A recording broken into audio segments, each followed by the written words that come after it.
What is up, everyone? Welcome back to another episode of Smoke Meteoras, where we talk about the moments that matter and the struggles the talents face on the rise.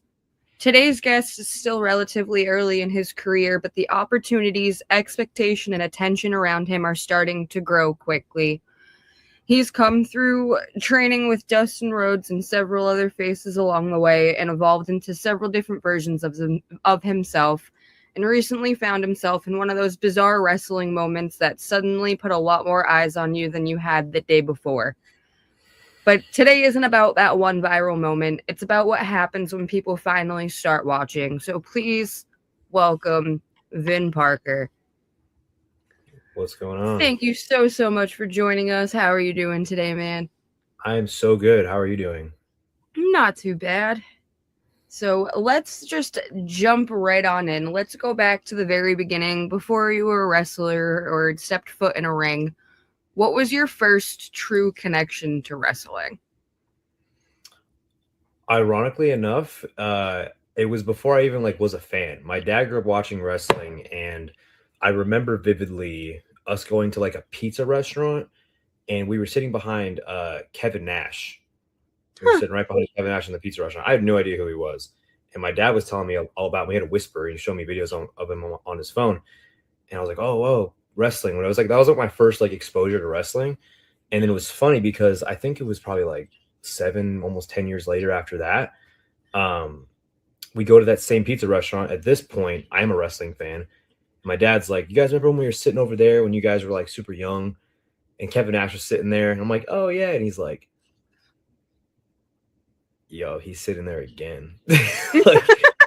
10 years later. Yeah. So that was my first ever experience with wrestling. So came full circle there. So before you did become a fan, who was Vin Parker as a kid? Oh, man. Someone trying to figure himself out, honestly. I was just a culmination of everybody that I looked up to and admired, be it wrestling, be it people in celebrities, movies, characters, fictional characters. I think it was just a culmination of all of that. And I think what I eventually evolved to is taking bits and pieces of people that inspired me and kind of I was entertained by or influenced by, and also kind of figuring out who I was as an individual. So it kind of started as one thing and it kind of just snowballed into a completely different thing. So when you eventually did become a fan, at what point did you decide to stop being a fan of it and actually start pursuing it? I think I don't even remember the clear point in my life where it became anything oh, I guess now I'm going to start doing it. It was just always the thing I just pictured myself doing. I know I'm sure a lot of wrestlers think that too. Growing up, I was just always so fascinated with it. And I always thought I remember being in high school, I wasn't very good at school. So I remember just sitting in class and thinking oh, well, there's really nothing else that has my attention. There's nothing I want to actively learn about that I already know a lot about, that I feel I could thrive in, that I was willing to work hard at, So it just kind of came to a point where everyone starts talking about what they want to do when they grow up and their careers when they get out of school and stuff. And I was like, well, I don't really want to go to college. It was just not me. It was not for me. And wrestling was just the only thing that made sense to me. I was just so infatuated with the storytelling, the art, the characters, the emotion. My biggest thing was just getting people to feel something. It wasn't even about the crazy athleticism and a lot of what wrestling is today. To me, it's just the emotion behind it. So I think to me, that's what really captivated me at a young age. And I'm like, I just want to replicate this for other people, the same way it did for me. So take us back to the early days of training. What did it feel like walking into your training center for the first time, and where did you go? Who were some of the faces that helped you along your way in the first couple of weeks that made you get your footing? So I remember being super egotistical my first day of training because I had 8 months to prepare for this. Dustin Rhodes gave me the call personally in January of 2021, telling me he wanted me for his camp in August. So I had 7-8 months to prepare. I had 2 jobs. I was working out twice a day. I had a pretty big head at this point, my first day of training, because I literally thought I was gonna like kill it. I'm like, I've been working so hard for this for so long, you know, I'm so passionate about it. Like I'm gonna run circles around everybody. And I just wasn't prepared for essentially what happened was, you know, the day that it consisted of. Like it was just so wrestling is like nothing else, you know, cardio wise, psychologically wise. Like there's so many things for wrestling that you can't replicate without doing it, you know. So I was very much humbled my first day. I remember telling myself like, I might suck at this now. I might be really bad at this now. I might not understand exactly what I'm doing, but I'm going to be very, very good at this someday because I don't see this going any other way. So I was very, very determined. I was very, very passionate. And I had a good group of guys around me with guys in the camp. It was the third camp of Dustin's camp or school. So I had guys like Kane Carter. He was a big one.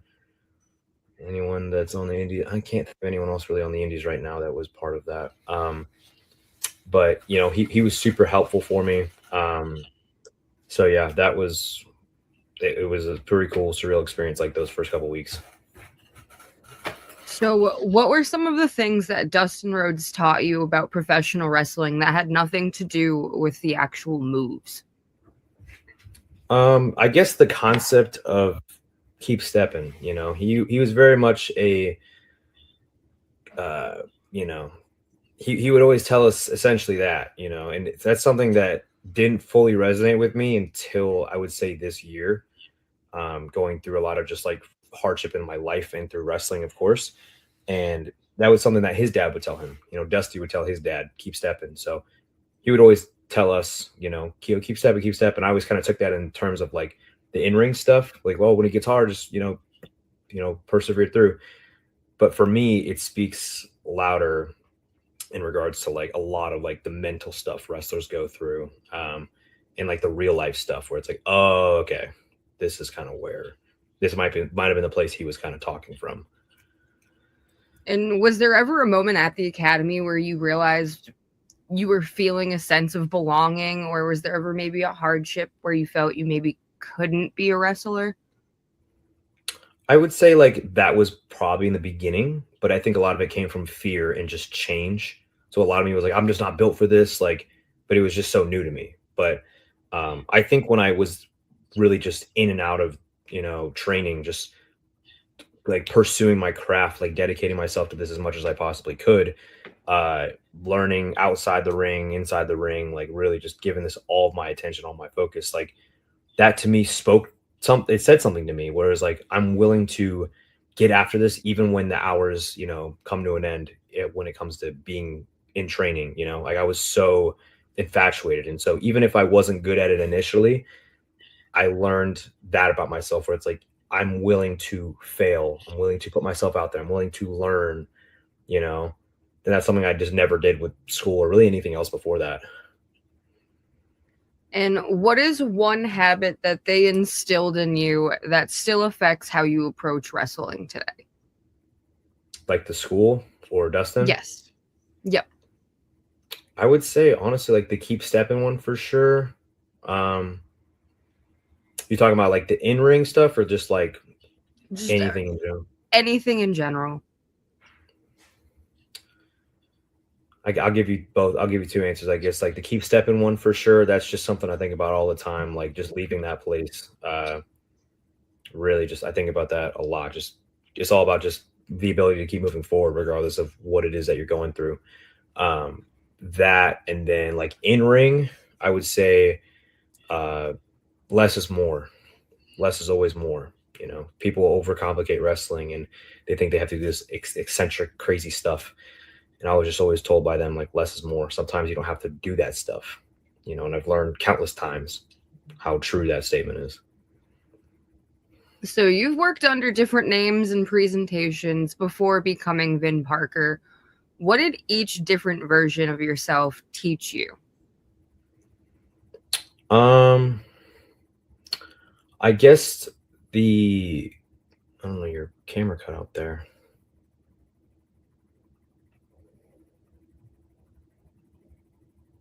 Camera cut out. I don't know if you want to cut this or not.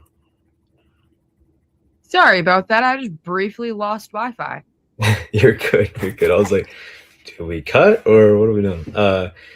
Yeah. So the biggest thing that these characters or even like these call it versions of myself in general have taught me is just like the constant evolution, the constant growth, like that I'm just obsessed with everything. I'm so obsessed with self improvement. That's a lot of what my flawless gimmick is just about, is just becoming that best version of yourself possible.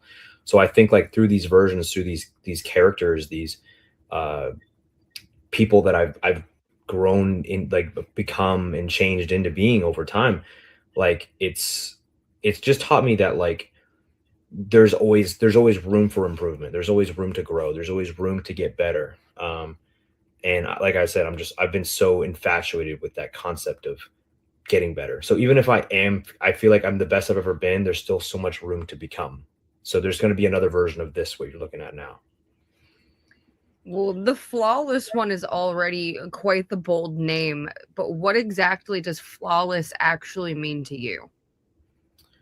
To me, it could mean it could mean a lot of things, honestly. To me, it's about being the most undeniable person in the ring, outside the ring. I want to look like a star. I want to act like a star. I want somebody to look at me and be like, he checks off every box. He's flawless. That to me is what it speaks with wrestling. But outside of wrestling, it's also kind of stuck with me in regards to just like what I was saying before, just becoming that best version of yourself, just regardless of what that looks like. And it's gonna look different for everybody. So that's why like I'm so keen on that message. Everyone's definition of flawless is different. And I think what ties into that is even if we consider ourselves like flawless, or I consider myself flawless, I think what makes us flawless is how we're perfectly flawed as people. We all have flaws, we all have imperfections, but that's what makes us flawless, in my opinion. I think about there's a Japanese like I guess it's like a piece of art. It's called the Kintsugi bowl. I think I'm pronouncing it right. So it's this glass bowl, right? And when it breaks, they put it back together with gold, and it like they glue it back to, or I don't even know how they do it. They just mold it back together with gold, and it like skyrockets its worth. And it's because of those cracks that make that as worth as much as it does, you know? So that to me has always been something that sticks out. It's not about just coming out as perfect, it's about going through the adversity and the challenges and things you go through. That's what almost kind of makes you perfect in some ways. It's because you are perfectly flawed. Nobody's ever truly flawless, but that's what makes them flawless, if that makes sense. So what would you say is the most unflawless thing about you? My toxic relationship with never being okay with where I'm at. I think not giving myself credit to the things that I've done before, or even in the moment. I think my mind is so constantly obsessed with being better, looking better, wrestling better, regardless of what it is, like having better everything. It's hard to appreciate the now sometimes. It's hard to appreciate the things that I've already done that I get talked about a lot of times. And I'm like, I did do that. That's right. My brain is so obsessed with the next thing, and just constantly trying to find that next level. And does carrying such a name create some sort of pressure while you're still learning and evolving?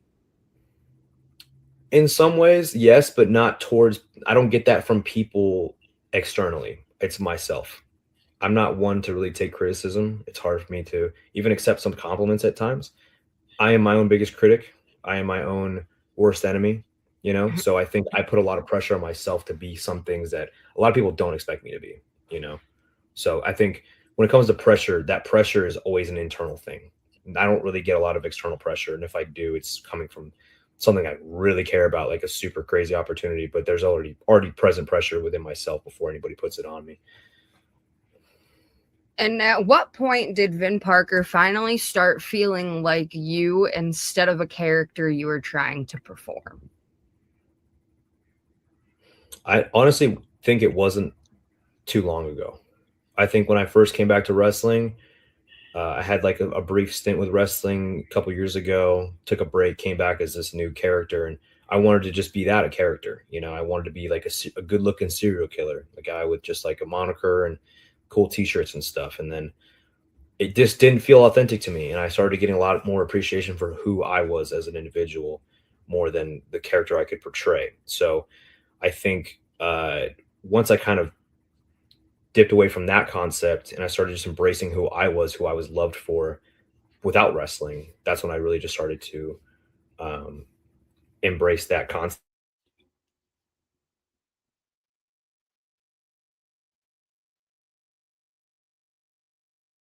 Ooh.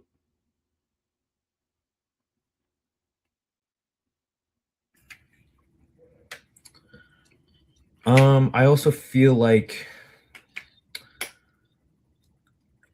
people say like the best versions of yourself are who you are dialed to 11. So like when I learned to embrace that properly, it just kind of made for an all-around like better interaction with, or better matches, better like interactions with fans, more authentic versions of myself. Like it just kind of hit home more than just kind of playing off a character. As much as fun as it was to kind of have that concept, I really think like I was able to put my best foot forward and really just embrace who I was already loved and appreciated for, and just dial that to 11, and also still showcasing that flawless self, because that to me is who I was as a person. I'm very, very like obsessed with looking good, feeling good, being the ideal best version of yourself. So I think showcasing that in the ring, maybe even to like an arrogant side, I think that was just what was true to me. All right. So let's talk about the Brock Lesnar moment. When did you realize that this just wasn't another regular appearance and that people were actually going to be talking about it afterwards? I actually didn't even know in the moment. Like I didn't even consider that. I just I heard what Brock had to say about the segment, and I didn't take that lightly. That was very much, I wouldn't say like a threat, but almost like a, this is my chance to make an impression, not even just on the fans, but just like on everybody. And I think I did exactly that, with when I got back to the locker room, the first words I heard were from Grayson Waller, and he's like, "Mate, who took the fucking stairs?" And I'm like, "Oh." I was like, that was me. And he's like, "Mate, that was fucking awesome." And I'm like, okay, if I popped him, someone who's here every week, sees crazy shit as he does, that's got to mean something. So I really capitalized that on that. Just I threw something on Twitter just casually, and then it started getting buzzed. And I'm like, maybe I am fucking crazy. That and Brock Lesnar's not a fucking human, like some shit he did watching that POV was unreal. I was like, okay, yeah, this is a very different person than I was casually talking to like 10 minutes ago, so it was scary, but at the same time, like, it wasn't as scary as I would have thought. I think, younger version of myself would have been very like, wouldn't believe, I would never have thought I'd do something like that. But to me, it was just like, okay, go, do it. And what was it like to become part of a viral wrestling moment because of something that happened to you specifically? I kind of forget like that. Not that that happened, but like I always consider that as just something that was cool for me and people that I just knew that were, fans of me. But it's for that to be like as big of a segment as it was for the year, like that's pretty cool to me to think, to even just share the ring with Brock and Seth, people that I grew up watching all the time, that alone was like, honestly, if not top three, like maybe my first, like my number one favorite moment in wrestling of all time, because I was able to kind of make a full circle moment of my career. So to kind of share the ring with them and then have that moment with them, talk to them about this segment like professionals, like that spoke a lot of like to myself of, I got to this point, and this is only the beginning. So that was not just cool for, people that saw I was getting fucking tossed around by Brock Lesnar, but something cool for me, like in a bucket list check mark, So once you did reveal that you were the one behind the mask, did that moment create any pressure to prove that you were more than just the guy that Brock Lesnar threw at that point? I think at first I was just that, and I was like, okay, like I'm sure everybody was just that, but I saw that as an opportunity. I see everything has an opportunity. Once you kind of get eyes on you, it's just a matter of, what are you going to do with that now? So turning those viewers into, okay, who is this guy? Why is this guy so outspoken about this crazy event where he just got his ass kicked? I think opportunity can be found anywhere. So to me, capitalizing something like that, I'm like, okay, I don't give a fuck what I'm doing. If this is in the spotlight, you need to just make the most of this. This is how people like discover you. It's not always going to be as clear as like he has this crazy moment and people know who he is now. Not everyone gets that. So I think the second you start to see everything in your career or your life as an opportunity, that's when you just make the most of everything that you're doing. And so something as simple as getting thrown into the barricade by Brock Lesnar, I was like, this is an opportunity to be seen. This is an opportunity to be like remembered for when I do move forward in my career. It's like, oh damn, this guy was doing this back then, like people know who I am to an extent now, and I've gained a lot of followers because of that. So if that moment never did happen, what would you want someone discovering Vin Parker today to know about you first? First and foremost, I would prefer to just come across as the guy that's not trying so hard to be a wrestler. I think everyone's trying so hard to be a wrestler nowadays that they're almost kind of putting themselves in a box. And I think there's so much to life in wrestling and there's so much to life in general that people forget. Like I want to be more than just a wrestler. I want to be a guy that's here to inspire, to make people feel emotion in any way, shape, or form. If it's whatever piece of art that I share, if it's showing my lifestyle, if it's showing, my thoughts in video format, like I want to be the guy that just so happens to wrestle, but I want to be a person first. That's become my new objective with this whole industry. I feel like the people that want to be wrestlers first and then people second, there's a lack of like connection with people that watch them, that are supportive to them, right?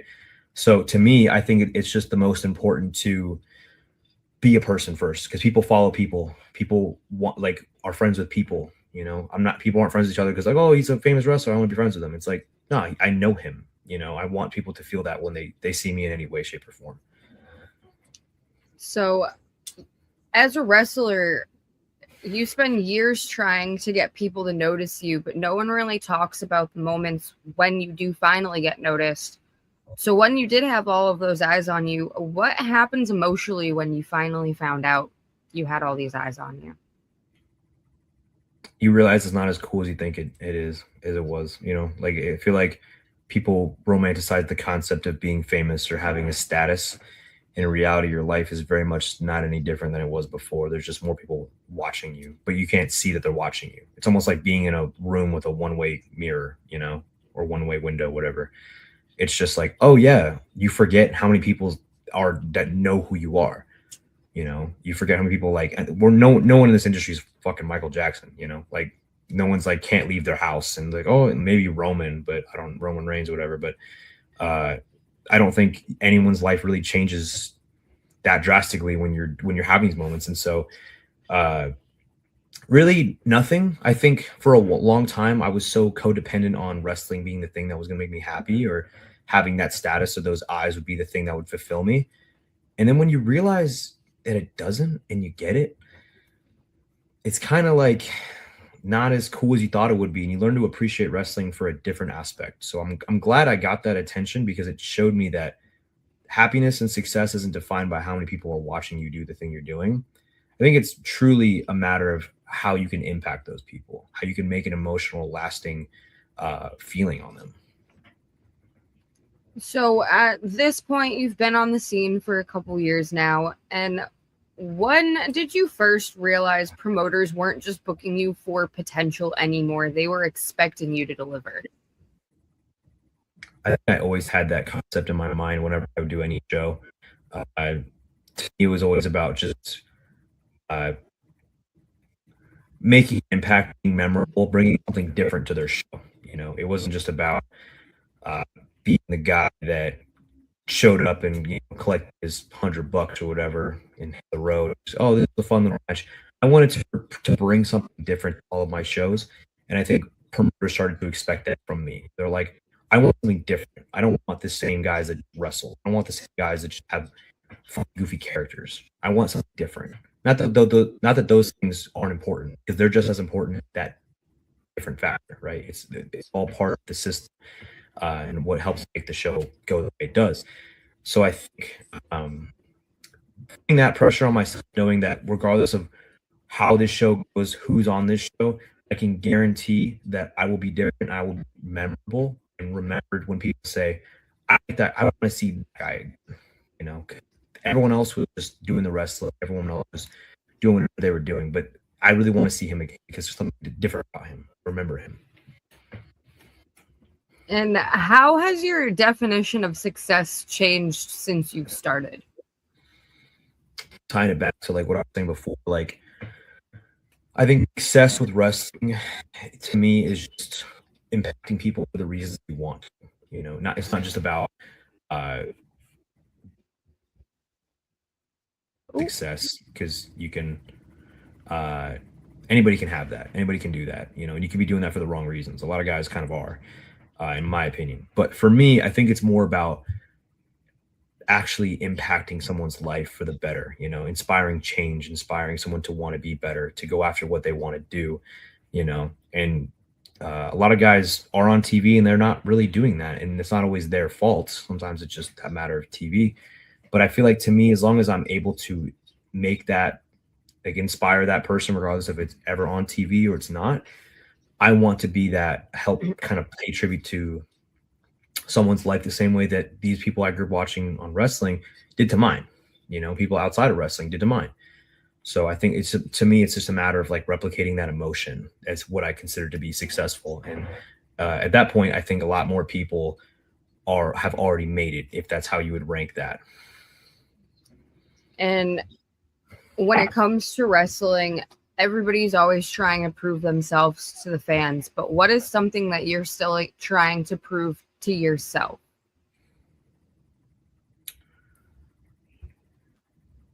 I guess that everything I'm already doing is already enough. You know, I think I have a hard time with constantly making results. I'm so obsessed with creating new moments, or having new you know, events or shows or whatever. I think to look back and just give myself credit for the things I've already done, kind of what I was saying earlier, like that to me is what I need to prove to myself. Like, all right, then you're already enough. You've done this for so long. You have to understand that like nobody's expecting you of anything. I think it's hard to remember these things, but I need to prove that to myself sometimes. Sometimes I need to be told it externally.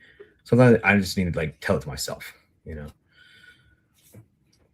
And if someone only remembered one thing from this interview, what do you hope that they understand about you?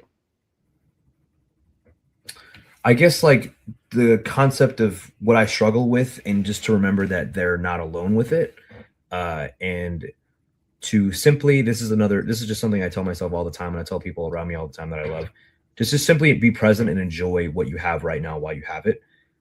Because I think the concept of romanticizing something you want is just, and thinking that, oh, when I get it, I'll be happy finally.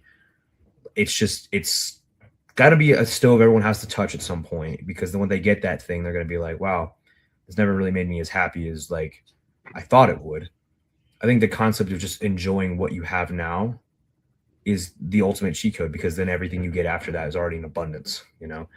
And I always tell myself, like, if I don't appreciate what I have right now, I'll never appreciate what I have coming, because that's going to be a line that I'm just chasing, you know, where it's like, oh, now I need this. Now I need this. And so to learn to just appreciate the concept of the things you have around you now, the opportunities you have around you now, the people you have around you now, I think that to me is what I would help, or what I'd want people to really be taking from this interview, or really from anything in my life in general. And taking into account everything that's happened to you throughout your career so far, what is one thing that you believe younger Vin would be proud of today?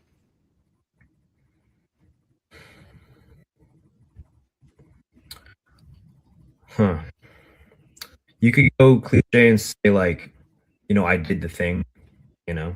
I think that's It's a good answer, I think. But at the same time, I feel like my ability to show up when I was scared, even when I didn't want to, even when I thought it was hard. I think that's a version of me, a younger version of me that would have really been like impressed with that concept. You know, there's been a lot of times where I didn't want to do things for being scared, or it was going to be hard, or whatever. Maybe like I was just didn't want to do it. You know, and there was also a version of me that I was younger dealt with that same concept and still push through, and to know that like I'm still pushing on in the ways that I want to now that I struggled with back then. That to me just is something that I think is immature and adolescent as my mind once was. That like, okay, wow, that's cool. To doing facing all those feelings to pursue the thing that we love. And the last serious question, you've already had eyes on you, but when the world finally starts watching, what kind of wrestler and what kind of person do you want them to see? Someone that just can't ever forget. Someone to remember me for whatever it might be. I have to be the best wrestler in the ring, except that. Sure, I can do the moves. I can have the good promos. But I want to just be someone that people can remember and think of all the time. I don't want to be in a box. I think that's the last thing, because I'm not in competition with anybody. I want to be the guy that's just in his own lane and people just see to be that. Like, oh, well, I'm just out of the question. I don't need to be, oh, he's best wrestler of the year. He's best this of the year. He's just doing his own thing. I want people to just see that, like, they can be in competition, because it's impossible. You can't run my race. So being able to separate myself, be remembered as that, being unique, being different, and inspiring people to do the same thing, I think that's going to also cause effect for a more healthy relationship in wrestling and just in people's life in general, where they just kind of take their eyes off everybody else and they understand that, yo, dude, this isn't a competition. This is a matter of you becoming your best self. So that's what I care to be remembered for. All right. So we are now heading into some of the fun personality questions and the segment I like to call the meteor shower. So you get to replace the main character of one Disney movie with any professional wrestler. This could be a completely serious new starring lead, or this could just be something ridiculous that you think would be funny. Which movie is getting a new starring lead? I feel like if you change the starring lead, you just have, like, based on the character, you have for a completely different movie or a completely different chain of events throughout the movie. My initial thought goes to my favorite Disney movie of all time, which is Brother Bear. I love the story with that movie. So underrated. It's very underrated. I think that's another reason why I appreciate it so much. With a wrestler, man, I feel like I'd want to pick. I don't know if I'd pick Brother Bear, but I feel like I want to, because it has such a compelling story, and I'd love to see, like, the chain of events that happens with another character. This is a very, very good question. I would say, oh, you know what another movie I like is the Pixar movie Soul. I love the concept of that movie too, where it's just about enjoying and appreciating life. I think I'd pick that movie. That was such a good movie, and for the time that it had came out, coincidentally, I had been dating somebody at the time named Lamont. Oh, and okay. he was a wrestler, and there was another wrestler whose last name was Baker. Okay. So the main character's name in the movie was Lamont Baker. So it was just an ongoing joke, like, in that promotion that we were involved in, that they were related and that Baker was his father. That's funny. Wow. Time. I'd probably say the movie. I love that like the journey of that movie and the lesson with that movie, which like, don't be so caught up in chasing something and don't forget that you forget to enjoy living your life.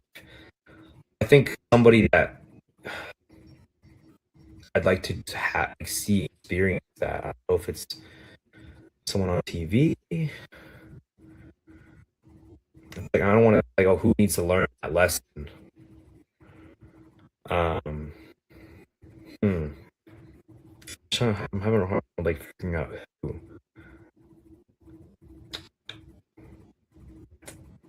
I would say,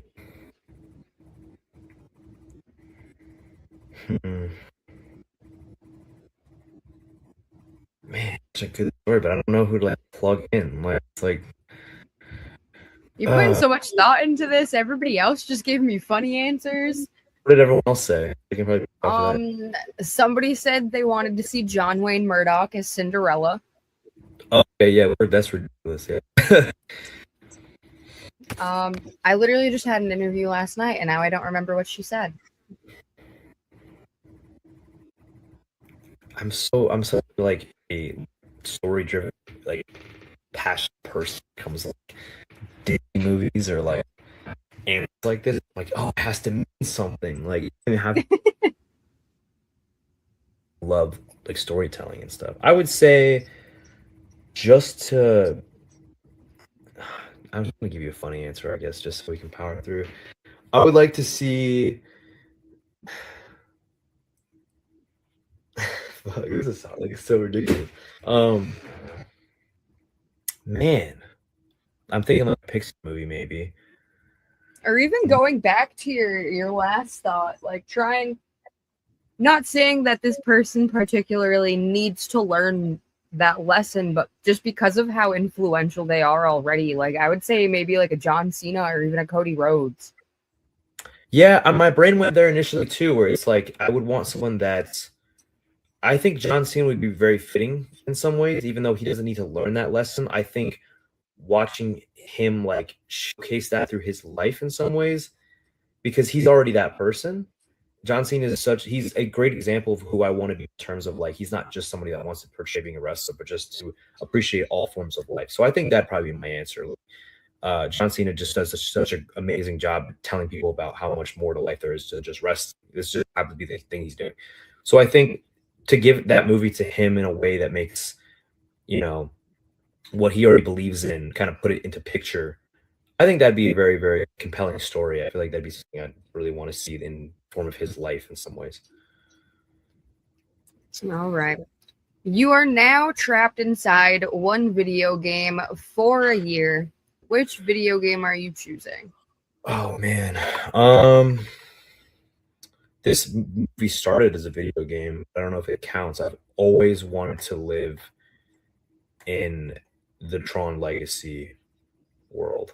I mean, that was like a video game, but like that in the movie is kind of a video game as it is. So like that to me was like I've always wanted. Like a lot of people would say, this is a movie, but like it's like Star Wars or like a Marvel movie or something. But like to me, I'm not a big video game guy. To be honest with you, I used to be. I think all the video games I used to play, I would not want to fucking be there. I'm like, all right, I played a lot of Halo when I was a kid, Call of Duty, Ratchet and Clank I was really big on when I was super young. Not a big video game guy though, really. I think that kind of I allow that to be like a cheat, maybe. I would say Tron Legacy because I'm so obsessed with that entire movie. I love that movie so much. So I'm like, I would kill to be there. All right. You've now being placed in the Hunger Games, but you get to choose one wrestler opposite your gender to survive with. Who are you picking for your best chance at survival? Now we can either go strategic here, or we can go emotionally attached to that I know. And it's got to be a female. It's got to be a female.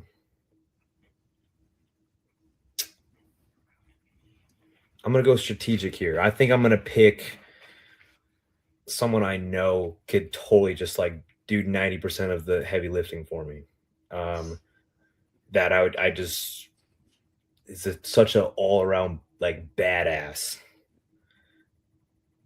Can they be? Is it dead or alive? Does that matter? Doesn't matter. I'm gonna pick China. I'm gonna pick China because she is just like, I don't know what she's capable of, and I don't think anyone else really does. But that's just gonna add to the, I got either her or maybe like, let's say like Rhea Ripley. But honestly, I'd pick China over her. This is a good question too.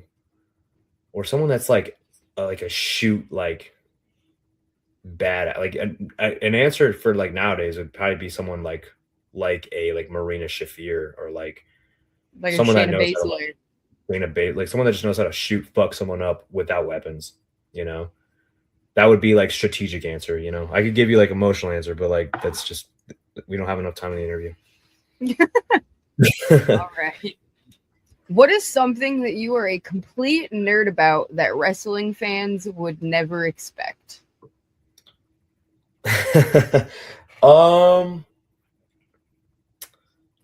My infatuation with certain movies, I guess.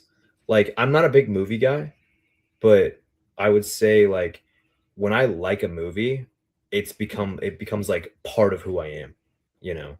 I would say the Spider-Man movie is number one. I am a fucking diehard Spider-Man fan since fucking birth. That was the first thing I remember like loving when I was a kid. The Fast and the Furious movies, those were just always something I correlated with my family. Super huge on those. Looking at my shelf here. Like the Rocky movies. Honestly, like just those franchises in general, like I'm so like gung ho, and they're a big reason why I just essentially am who I am today and where I'm at today, because I've taken bits and pieces from people in those movies or the things in those movies, and I've applied them to my actual life. I think most people would be like, okay, if I told them certain events, I'm like, yeah, well, can connect this to this movie, or I thought this way because of this when I saw this movie. Like, movies have impacted me so much, but coming from someone that's not even a big like movie goer nowadays, it's pretty funny. All right.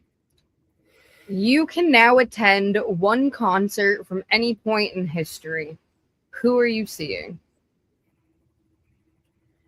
I would say Linkin Park. I grew up listening to Linkin Park, and I was supposed to go to his concert years ago. It was the same year he passed away. Yep, So that me to me too. has always been something that I'm like, oh, dude, like to hear his voice in person would have been unreal. Like he was my favorite band growing up, like ever. So most definitely him. And I remember that tour because I had gone through that same situation, and for our date, I think it was less than a week away from when he had actually passed, from when he was supposed to be at our show, and I was like, that hit me hard. Yeah, very unfortunate. If you could create a faction of celebrities, 3 celebrities, including yourself, who would you pick? Like a wrestling faction? Yep. So I could go strategic with this one, but I'm not going to. I'm going to pick the emotional answer. I'm going to pick Sylvester Stallone.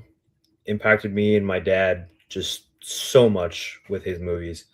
Paul Walker impacted me as a person to do good things in the world, and this is for no reason regarding like wrestling, really. This is just people that I would love to just be a part of my team. Who else can we pick? I always go to look at my shelf over here and try to think of something. One more. Maybe like,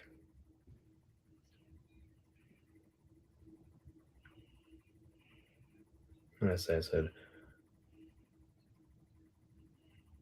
Paul Walker. And then I said, who else did I just say? Sylvester Stallone.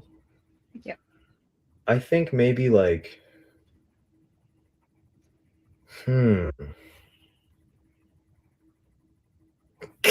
uh, I had a buddy answer this question in a different podcast. He said Godzilla. he said he said Godzilla.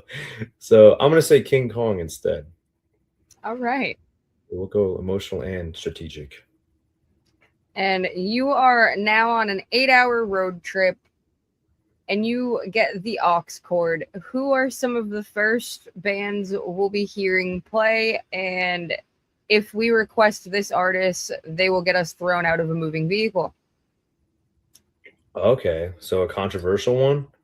So a couple artists that you like, and then someone that you absolutely do not. Oh, okay. I'm gonna name like two, maybe like two with two different vibes. I'm really big on. I'm a big country music guy, so like I've been listening to like Morgan Wallen last year a lot. So him, it's like a nice drive song, drive music for me, country music. Maybe I like a good like throwback playlist too. Let's see. What have I been listening to?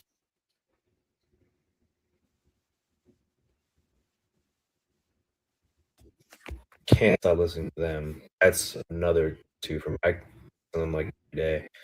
And then I just will not tolerate.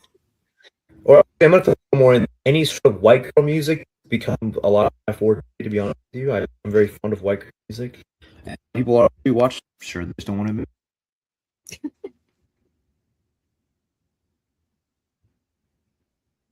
All right. And you wake up tomorrow and find out that you are booked in your dream match. This could be against any opponent, dead or alive, and this could be any type of setting for the match. It could be a WrestleMania match, SummerSlam, or it could be a backyard match for all I care. Who are you wrestling, and what are the means of the match? Go a little. Gonna be super personal. To wrestle John Moxley. He's my childhood hero. He was like my guy growing up. Of Dean Ambrose. His big my god wrestling. To wrestle John Moxley in a match in the Ocean Center in Daytona, Florida. That's been. I was watching him do a death match there for AEW when he was like his first show for AEW. To come and I'm from Daytona, Florida. That's where I grew up. To bring it full circle to me would just be like unreal. I used to WWE live event there. I've never been in a death match before. I've bled more times than I'd like to admit. But to me, like, and I don't really care to be in a death match, but to me, that would be like the exception is to kind of make that kind of come full circle, you know? I would love to make that happen any way, shape, or form. It doesn't have to be at the Ocean Center, but like to me, to kind of be in that position would be like terrifying. But that's something I think younger me would think is the coolest thing in the world.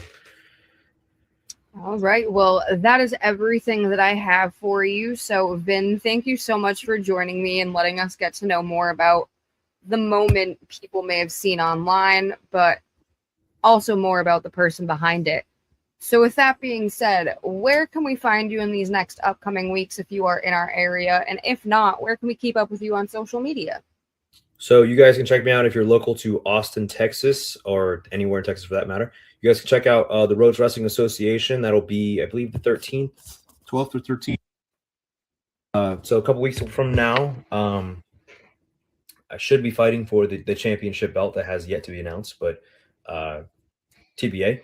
So you catch me there. I'm local to Texas in general. So if you guys are in Dallas, Houston, Corpus Christi area, you guys can catch me wrestling around there. And if you guys want updates for when I'm wrestling, where I'm wrestling, you can follow me on Instagram. It'll be Real Vin Parker on Instagram, Twitter, Real Vin Parker as well, TikTok, same thing. And then stay on my YouTube channel too, because I just started vlogging again. So if you guys want to see a more in-depth personal kind of side to me, check that out. Well, again, thank you so much for joining me. Make sure everybody at home goes to support Vin Parker, follow him online, or support him wherever he may be appearing next. Let us know in the comments what part of the story stood out to you the most. But with that, we will be back shortly with Vixen at 8 o'clock. And next week, joining us at a special start time of noon will be the new Focus Pro champion, Diego Alvarez. And later on in the night, we will be back with none other than Jack Vaughn. So we have a fully stacked lineup for you guys next week. And we'll be right back with that episode with Vixen. So thank you guys again for tuning in. Thank you to Vin for being here. And we'll catch you guys very shortly with that Vixen episode.